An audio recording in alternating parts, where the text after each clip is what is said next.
Hello guys, WhatsApp. स्वागत है आपका दिल्ली पुलिस व्लॉग्स में। और ये वीडियो बहुत ही दिनों बाद आ रहा है और खुशखबरी आपके लिए आ चुकी है। एसएससी का कैलेंडर आ चुका है, वैकेंसी आने वाली है। आपके पास आ चुके इन्फॉर्मेशन की पेपर कब से होने वाला है। नवंबर में पेपर, आपके टेंटेटिव डेट्स आ चुकी हैं। तो गाइस सबके लिए खुशखबरी है और आपको सिर्फ टेंशन लेने की जरूरत नहीं है। अगर आपने मेरे प्रीवियस वीडियो नहीं देखे हैं कि कैसे कैसे फिजिकल देना है और तैयारी कैसे करनी है, प्रिपरेशन कैसे करनी है, कौन सी बुक्स पढ़नी है, उसका लिंक डिस्क्रिप्शन में है, आप वहाँ पे जाके देख सकते हैं। आपको पता ही है कि नर्वस होने की ज़रूरत नहीं है। एसएससी अपनी डेट से कभी नहीं मुकरता है। जिनकी पहले से तैयारी स्टार्ट है, धीरे धीरे तैयारी कर रहे हैं, उनको तो कोई टेंशन वाली बात है ही नहीं। और जो अभी से स्टार्ट करना चाह रहे हैं वो भी ईजिली कर सकते हैं। अगर आप जिन्होंने अभी तक स्टार्टिंग नहीं करी है, स्टार्ट जो करने जा रहे हैं, उनके लिए भी कोई टेंशन वाली बात नहीं है। पैनिक होने की ज़रूरत नहीं है।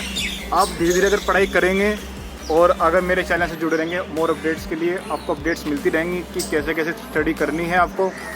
मैं आपको बता दूं कि अगर आप अभी से प्रिपरेशन कर रहे हैं ना, तो सबसे पहली बात तो नर्वस ना हो और ये चीज़ सोचना कि इस जॉब की आपकी लाइफ में इम्पोर्टेंस क्या रखती है।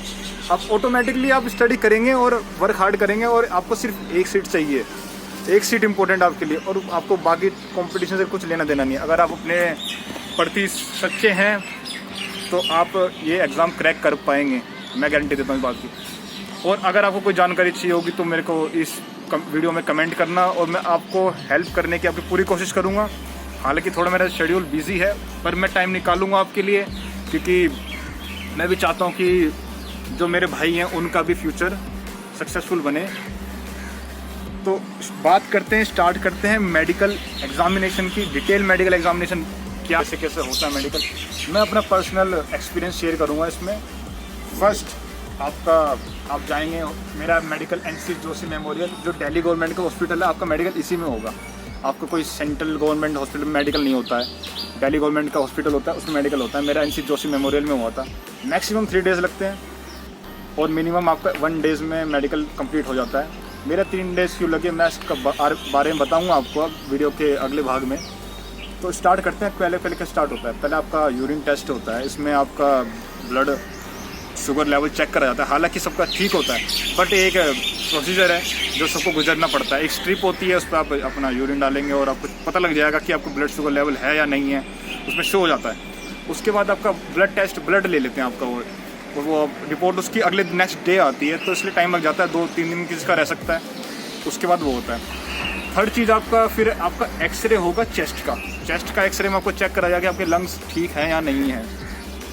और 4th लेवल पर अगर हम जाते हैं, फिर उसके बाद आपको होता है आई टेस्ट। मेन चीज़ ये आई टेस्ट में आप सोच रहे होंगे क्या क्या चेक होता है। आई टेस्ट में आपका एक सिंपल एक उसका हेल्पर होता है, या तो आपको एक आंख बंद करने के लिए कहेगा वो, या फिर वो आपकी आंख के सामने कुछ ऑब्जेक्ट अड़ा देगा और फिर उसे पढ़ने के लिए कहेगा। और उसका डिस्टेंस, जो नॉर्मल डिस्टेंस होता है, एक पर्सन पढ़ सकता है, वो पढ़ सकता है।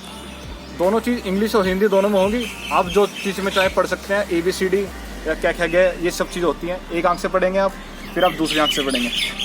मेडिकल में लिखा हुआ है साफ साफ 6/6 आइज़ होनी चाहिए, बट अगर आप पढ़ पा रहे हैं तो वो नॉर्मल है, तो आप ठीक हैं, ज़्यादा कुछ खास नहीं होता। उसके बाद आपको कलर ब्लाइंडनेस का टेस्ट होता है। कलर ब्लाइंडनेस के उनके पास एक बुक होती है, उसमें डॉट्स होते हैं काफ़ी।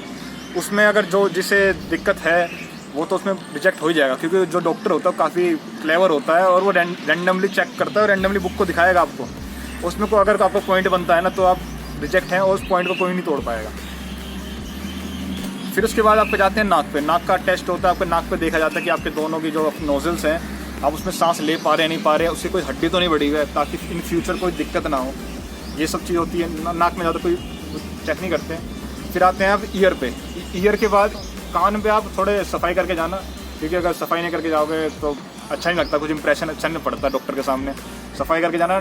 कानों का सिर्फ सिंपल चेक करते हैं कि उनके पास एक कुछ ऑब्जेक्ट होता है, उसे कान में डालेंगे और आपके पर्दे दोनों चेक कर लेंगे, वो सिंपल। फिर आपकी आदत टीथ का। टीथ में कोई पॉइंट नहीं बनता है, आपके 28 दांत होने चाहिए, नॉर्मल है और कुछ दिक्कत नहीं है। अगर आप किसी का आपके 2-3 दांत टूटे हुए भी हैं ना, तो आप पे चल जाएंगे, कोई दिक्कत बड़ी वाली बात नहीं है।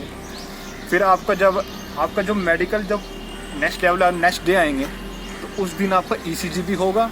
और फिर आपको जो आपका पर्सनल चीज़ है, आपकी चेस्ट, आपके प्राइवेट पार्ट चेक करे जाएंगे उसमें। तो उसमें क्या होता है, जो कैंडिडेट्स होते हैं उन सबको सिर्फ अपने अंडरवेयर में रहना पड़ता है। और एक लाइन लग जाती है और एक एक करके उन्हें अंदर बुलाया जाता है। डॉक्टर काफ़ी फ्रेंडली होते हैं, अंदर 3 डॉक्टर होते हैं, सर्जन होते हैं, वो सर्जरी डिपार्टमेंट चेक करता है, वो आपको चेक करता है। आप पूरे नंगे होते हैं, नेक्ड होते हैं, सिर्फ आप अंडरवेयर में होते हैं, उसमें आपको दिख जाता है आपकी नोकनी, फ्लैट फुट, आपको सब चीज़ दिखेंगी, आपकी फिंगर्स सही चल रही नहीं चल रही हैं, आपको कोई कट तो नहीं है, आपको कोई ऑपरेशन तो नहीं हो रहा, मेजर ऑपरेशन तो नहीं हो रहा है, सब चीज़ चेक हो जाएगा। फिर उसके बाद आपको सिंगल करके आपको फिर वो बोलेगा कि आप अपना अंडरवेयर नीचे उतार दीजिए।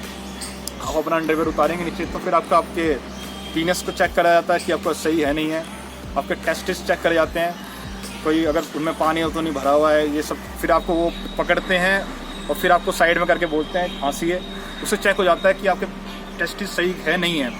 अगर आपके टेस्टिस में कोई पेन वगैरह नहीं है तो आपके टेस्टिस नॉर्मल है। फिर आपको लेटाया जाता है ताकि वो अपने ग्लव्स पहन लेता है सर्जिकल, और उसके बाद पाइल चेक कर लेता है, फिर टॉर्च से भी चेक कर लेता है कोई दिक्कत तो नहीं है।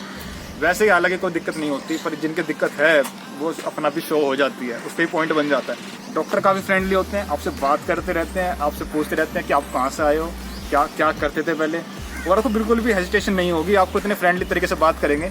जो मेरे साथ हुआ मैंने तो अपना बताया, बाकी दूसरे हॉस्पिटल में तो पता नहीं है, पर NC जोशी मेमोरियल के जो डॉक्टर्स थे काफ़ी फ्रेंडली थे, आपसे बात करते रहते हैं कि आप क्या करना चाहते हैं, आपकी फैमिली में कौन कौन मेम्बर्स हैं, आपको बिल्कुल हेजिटेशन नहीं होगी। ये सब चीज़ होने के बाद आपका फिर ECG हुआ। ECG के बाद फिर हालांकि मेरा ECG में पॉइंट बनाया था उन्होंने, पॉइंट नहीं था, उन्होंने कहा था कि कुछ दिक्कत है, आप नेक्स्ट डे आना दोबारा ECG कराना।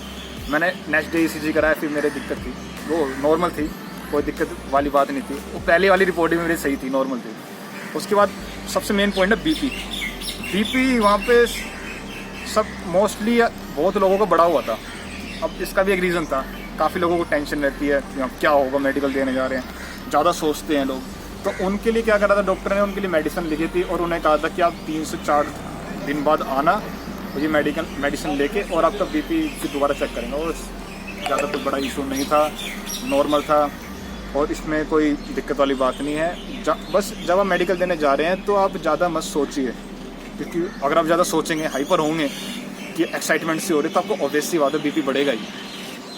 ज़्यादा बड़ा इशू नहीं है। तो जहाँ मेडिकल आपका ख़त्म हो गया, आखिरी में उन्होंने हम बता दिया कि आपका मेडिकल या पास है या फेल है, वो जब भी बता देते हैं आप पास फेल हैं, क्योंकि अगर पॉइंट बनना है तो आपको फिर 15 दिन बाद फिर अटैम्प्ट करना पड़ेगा, फिर आपको बन के आएगा।